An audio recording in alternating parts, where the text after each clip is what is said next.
Vice Ganda may bagong blessing, grand launch bilang kauna-unahang muka ng Game Zone.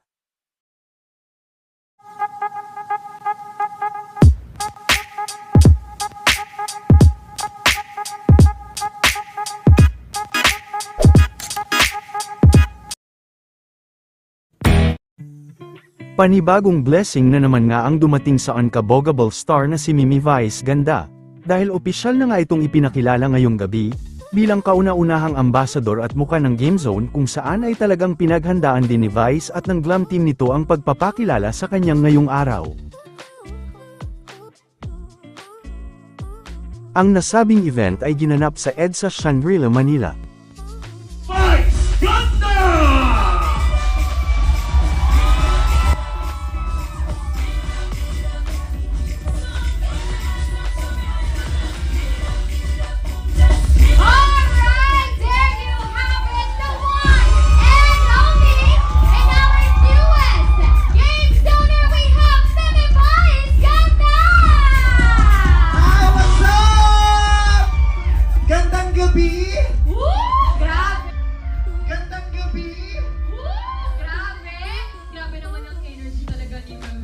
Wala, kasimplihan nga lang. Kailangan kalmahan ng lapat. Ay, kalmahan na ba tayo? Oh, slight Gina. Baka sabihin Gina siya.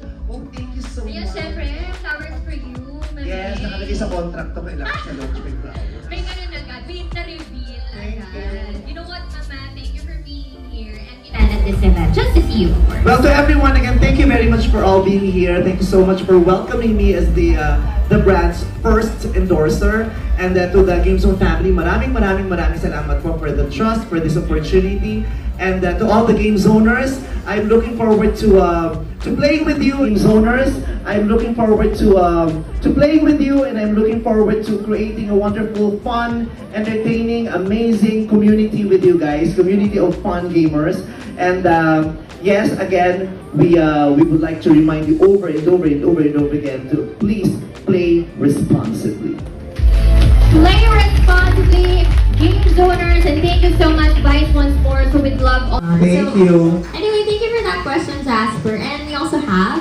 Hi, Meme Vice. Hello po. Nicole Lial of Love Radio. Hi, Nicole. Hello, it's nice to see you again and congratulations. Thank you. Dahil ikaw ang pinakabagong endorser ng Game Zone. Congratulations. Narinig namin Actually, lahat. unang endorser. Oh, di ba? Kasi Unang-unahan. And speaking of, di ba, of course, you are a very reliable endorser. This is just one of many other endorsements that you already have. Pero ang aking pangmalakasang question is, how important is it for a gaming brand to have a reliable endorser?